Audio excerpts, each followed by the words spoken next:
ನಮಸ್ಕಾರ ಸ್ನೇಹಿತರೆ, ಇವತ್ತು ನಾವು ಮಾತಾಡೋದು ಇಡೀ ಜಗತ್ತನ್ನೇ ತಲ್ಲಣ ಮಾಡ್ತಿರೋ ಇರಾನ್ ಬಗ್ಗೆ. ಅಲ್ಲಿ ಏನಾಗ್ತಾ ಇದೆ ಅಂದರೆ, ಜನರೇ ಸರ್ಕಾರದ ವಿರುದ್ಧ ಬೀದಿಗಿಳಿದಿದ್ದಾರೆ. ಅಮೆರಿಕ ಅಧ್ಯಕ್ಷ ಡೊನಾಲ್ಡ್ ಟ್ರಂಪ್ ಓಪನ್ ಆಗಿ ಬೆದರಿಕೆ ಹಾಕ್ತಿದ್ದಾರೆ ಮತ್ತು ಸುಪ್ರೀಂ ಲೀಡರ್ ಖಮೇನಿ ಟ್ರಂಪ್ನನ್ನೇ ಅಪರಾಧಿ ಅಂತ ಕರೆದಿದ್ದಾರೆ. ಅಷ್ಟೇ ಅಲ್ಲ, ಭಾರತ ಸರ್ಕಾರ ಕೂಡ ನಮ್ಮ ಜನ ಅಲ್ಲಿಂದ ತಕ್ಷಣ ಹೊರಬನ್ನಿ ಅಂತ ಎಚ್ಚರಿಕೆ ಕೊಟ್ಟಿದೆ. ಇದ್ರ ಹಿಂದಿನ ಫುಲ್ ಸ್ಟೋರಿ ಏನು, ಯಾಕೆ ಇರಾನ್ ಹೊತ್ತಿ ಉರಿತಿದೆ, ಟ್ರಂಪ್ಗೆ ಇರಾನ್ ಬೇಕಾಗಿರೋದು ಯಾಕೆ, ಫುಲ್ ಡೀಟೇಲ್ಸ್ನ ನೋಡೋಣ. ಇನ್ನೂ ನಮ್ಮ ಚಾನಲ್ನ ಸಬ್ಸ್ಕ್ರೈಬ್ ಮಾಡ್ಕೊಂಡಿಲ್ಲ ಅಂದರೆ ದಯವಿಟ್ಟು ಸಬ್ಸ್ಕ್ರೈಬ್ ಮಾಡ್ಕೊಳ್ಳಿ ಸ್ನೇಹಿತರೆ. 2025 ಡಿಸೆಂಬರ್ ಕೊನೆಯಲ್ಲಿ ಇರಾನ್ನಲ್ಲಿ ಸಣ್ಣ ಪ್ರತಿಭಟನೆಗಳು ಸ್ಟಾರ್ಟ್ ಆಯಿತು. ಕಾರಣ ಏನು ಅಂದರೆ, ಆರ್ಥಿಕ ಬಿಕ್ಕಟ್ಟು, ದುಬಾರಿ ಬೆಲೆ, ಹಣದುಬ್ಬರ. ಆರ್ಥಿಕ ಬಿಕ್ಕಟ್ಟಿಂದ ಜನರ ಪಾಕೆಟ್ ಖಾಲಿ, ಅವಶ್ಯಕ ವಸ್ತುಗಳ ಬೆಲೆ ಆಕಾಶಕ್ಕೇರುತ್ತೆ. ಇದರಿಂದ ಬೇಸತ್ತ ಜನ ಇನ್ನು ಸಾಕು ಅಂತ ಬೀದಿಗಿಳಿತಾರೆ.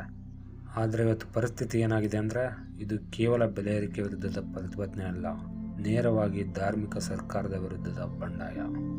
ಇಡೀ ದೇಶದ ಜನ ಈ ಸರ್ಕಾರ ಬೇಡ, ನಮಗೆ ಸ್ವಾತಂತ್ರ್ಯ ಬೇಕು ಅಂತ ಘೋಷಣೆ ಕೂಗ್ತಿದ್ದಾರೆ. ಇರಾನ್ ಸರ್ಕಾರ ಈ ಪ್ರತಿಭಟನೆಗಳನ್ನು ತಡೆಯೋದಕ್ಕೆ ಕೆಲವೊಂದು ಕಠಿಣ ಕ್ರಮಗಳನ್ನು ಕೈಗೊಂಡುತ್ತೆ. ಅವರ ಮಿಲಿಟರಿ, ಪೊಲೀಸ್ ಹಾಗೂ ಭದ್ರತಾ ಪಡೆಗಳನ್ನ ಪ್ರತಿಭಟನಾಕಾರರ ಮೇಲೆ ಬಿಡುತ್ತೆ. ವರದಿಗಳ ಪ್ರಕಾರ 4,000ಕ್ಕೂ ಹೆಚ್ಚು ಜನ ಈಗಾಗಲೇ ಸಾವನ್ನಪ್ಪಿದ್ದಾರೆ ಹಾಗೂ 26,000ಕ್ಕೂ ಹೆಚ್ಚು ಜನ ಅರೆಸ್ಟ್ ಆಗಿದ್ದಾರೆ ಅಂತ ಹೇಳಲಾಗ್ತಾ ಇದೆ. ಇದು ಅಫಿಷಿಯಲ್ ಸಂಖ್ಯೆ ಅಲ್ಲ, ಇನ್ನೂ ಹೆಚ್ಚಿರ್ಬೋದು ಅನ್ನೋ ಮಾತು ಕೂಡ ಇದೆ.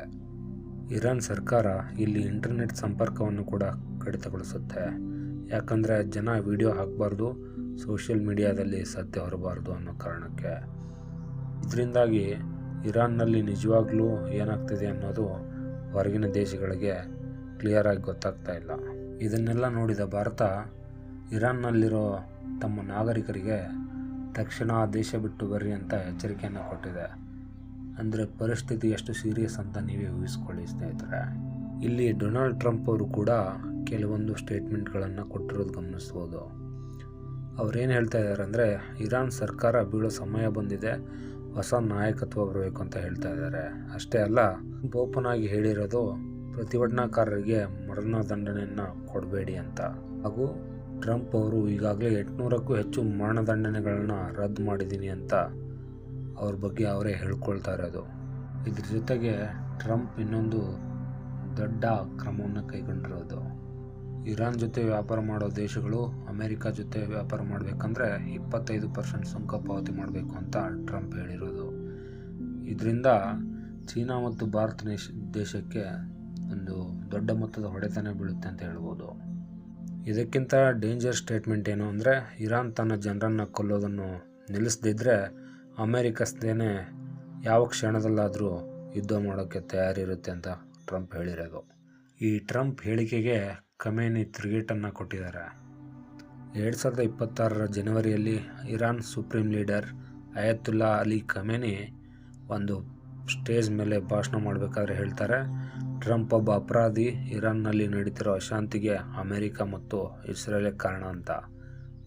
ಹಾಗೂ ಈ ಪ್ರತಿಭಟನೆ ಸ್ವಾಭಾವಿಕ ಅಲ್ಲ, ಇದು ಅಮೆರಿಕ ಮತ್ತು ಇಸ್ರೇಲ್ಗಳ ಸಂಚು ಅಂತ ಖಮೇನಿ ಅವರು ಆರೋಪವನ್ನು ಮಾಡಿದ್ದಾರೆ. ಇಲ್ಲಿ ಖಮೇನಿ ಕ್ಲಿಯರ್ ಆಗಿ ಹೇಳಿದರು, ಅಮೆರಿಕ ದಾಳಿ ಮಾಡಿದರೆ ನಾವು ಸುಮ್ಮನೆ ಬಿಡಲ್ಲ, ತಕ್ಕ ಪ್ರತ್ಯುತ್ತರ ಕೊಡ್ತೀವಿ ಅಂತ.